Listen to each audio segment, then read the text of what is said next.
Hey Stampers, it's Debbie with Stamp It with Debbie, and today I come to you with a video featuring the 8 weeks of Halloween. Today is video 1, and I'm going to be sharing every week a fun project for you to create to give away to your trick-or-treaters, a friend, co-worker, anybody that might need a little small treat with a fun Halloween twist. So today I'm using the brand new today Trick or Treat Stampin' Up stamp set, and also I will be using the brand new designer series paper called Toil and Trouble. And I'm just going to show you real quickly. The paper is all two-sided. This one, unfortunately, I just have this little piece left. On the back there are some ghosts, and I'll flip it over real quick so you can see the back side as well. So that is the paper that we will be using, and along with the stamp set to create this cute little treat. And it just flips open. You could use a white marker to write inside a little message. So let's get started. I'm going to set these aside so that they don't get in our way. The first thing you're going to need, and it will have the all the measurements and the description below. You're going to need a piece of black cardstock cut at 6.5 by 3.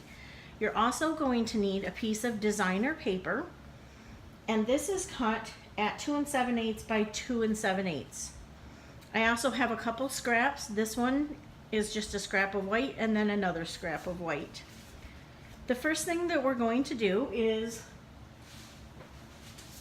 get our scoreboard and take the piece of 6.5 by 3, and on the long end here we're going to score at 3 and 3.5. Whoops. And that's it for scoring. We're going to take our bone folder and just crease those lines really well. Next, you're going to take your piece of designer paper, and I'm going to use this side. I'm going to put a little adhesive on the back.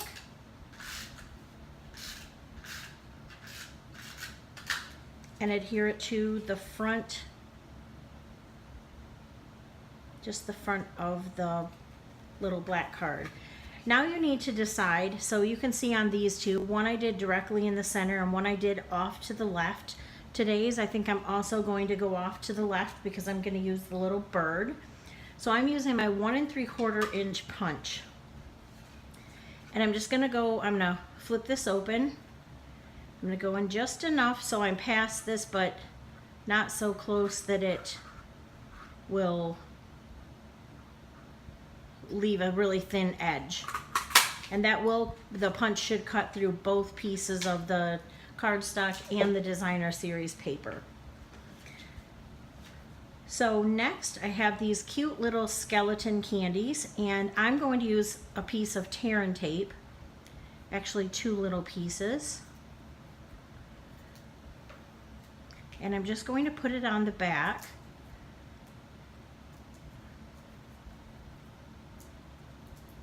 And then peel it off. Whoop, I'm going to try to peel it off here.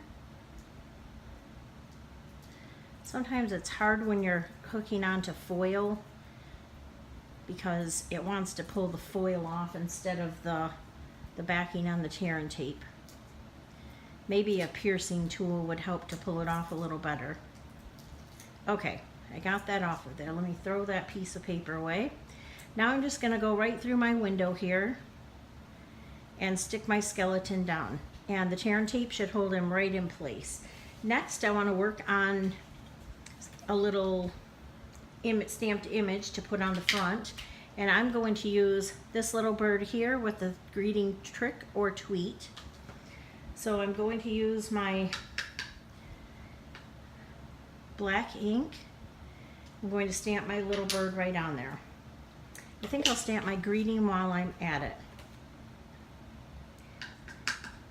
This piece is just 1/2 inch, and then depending on if you want to have banners cut at each of the ends will depend on if you want to bring it close to the left or close to the right. I'm going to grab my paper snips. I think I'm going to make I think I'll make a banner on both sides.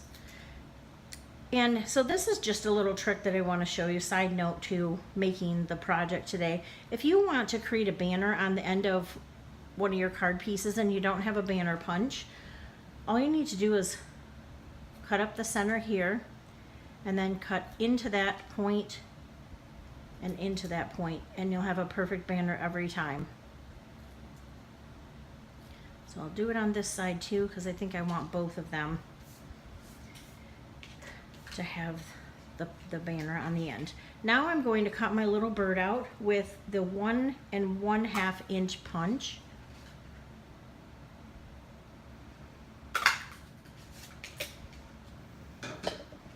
And I'm going to use my blender pens to color this little bird in. The colors that I'm using are the Mango Melody Light and the Pumpkin Pie Dark.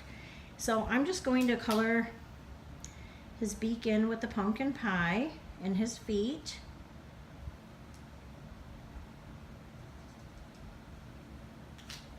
And then I'll use the Mango Melody Light to color in the few little feathers that are showing down here at the bottom, because most of it's covered by the sheet because he's being a ghost.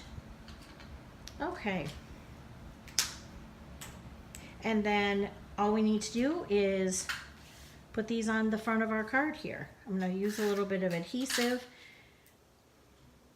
Stick the trick or treat. Oh, I think I'm going to put the bird on first, just so I can make sure I have good placement.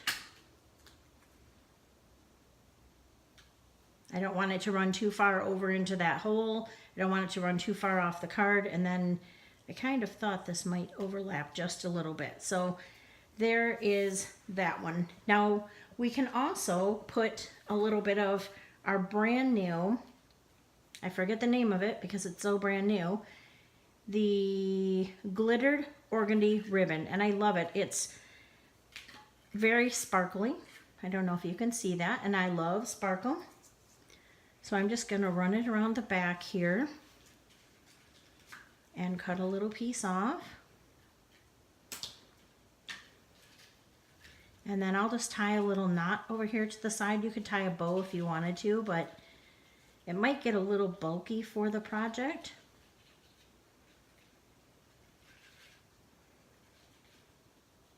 Well, I didn't tie mine tight enough. Let's try it again.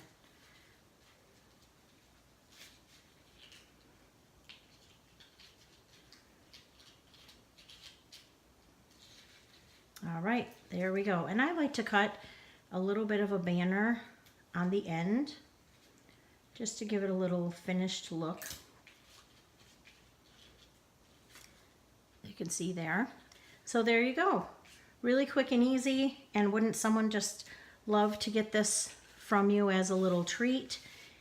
Again, the stamp set is called Trick or Treat, and if you would like to place an order for supplies for items for this project or any other project, you can visit my store at stampitwithdebbie.stampinup.net. And don't forget to hit subscribe so you can see next week's project as well. Thank you so much for stopping by today, and I'll see you again soon.